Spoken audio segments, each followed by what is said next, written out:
Hey guys, my name is David Roman. I'm the author and illustrator of the Eternal Horizon series, and welcome to another episode of Art with David, my weekly talk show where I talk about my artworks, art in general, and give you some advice about life, alright? Because I've seen a lot of shit.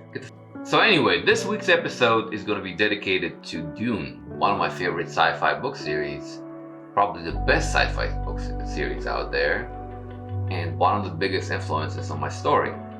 Because I know a lot of people say Star Wars. So yes, originally Star Wars was the main inspiration behind my story, and Flash Gordon. You can never say Flash Gordon is not it. Flash Gordon and Star Wars were the first initial, but then later on the story progresses, especially like book 4, you'll see how there's a lot of inspiration from Dune. So anyway, I did this painting in 2015, way before I knew they were going to remake the movie, because I have all 6 books. I've read them twice. I like the first 3. I don't like the latter 3. I mean, The God Emperor is pretty good because he still has connections to the original characters, but the last 2 are like all over the place. I mean, they're still good on their own, but the first 3 and book 4 are the shit. That's the main Dune story. Well, this painting is, that was actually the last time I've read Dune. I decided to paint it. I decided to paint Paul as they're attacking the Harkonnens. They're attacking the Harkonnens at the end of book 1, and he's controlling the worms, pretty much. But instead of him being on top of the worm, I wanted him to appear as if it's like Khaleesi or some shit, you know. He's calling the worms. So yeah, 3 giant worms are behind him, and then in the end you can see the Fremen on top of the worms. They're just attacking. I didn't put too much effort in it. I modeled him after me, of course, you know, a few of the muscles. I was like, so yeah, I did this painting in 2015.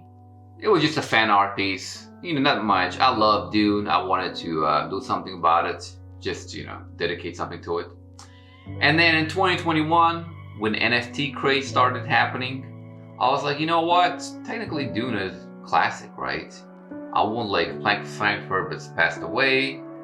I mean, I know Brian Herbert's continuing the story. I don't recommend reading those books, man. It's like, I don't know, man. I feel like once the story's done, once the character, like George Lucas is in his 6 movies, okay? No matter how much Disney claims what's canon, non-canon, nothing is canon if it doesn't have George Lucas in it. Same way I feel about Dune, alright? I don't like those spin-offs, I don't like those prequels, but Larry and Jihad, not that, because Frank has nothing to do with it. So anyway, the NFT craze started going around. I was like, you know what? I can list this painting as an NFT, but before I do that, I'm gonna make parts of it move. So here's the animated version. As you can see, his arms are moving, the worms in the background are moving, there's lightning coming out of the worms, kind of like it did in 1985 Dune, or is it 1994? I don't know. I still haven't seen Dune 2, the new one by Villeneuve, but I'll check it out. But as far as reading the book, I definitely recommend. Fan art, I mean, yeah, if you want to practice painting digitally, yeah, but like, I just don't see the point of painting digitally anymore because of the AI craze, because people are going to cheat.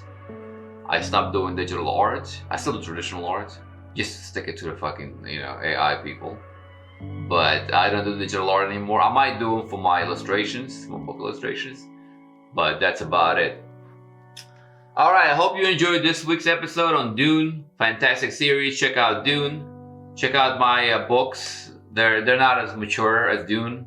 They're for a younger audience, but anyone can enjoy them. 13 and up. Eternal Horizon on Amazon. Please subscribe, and I'll see you later.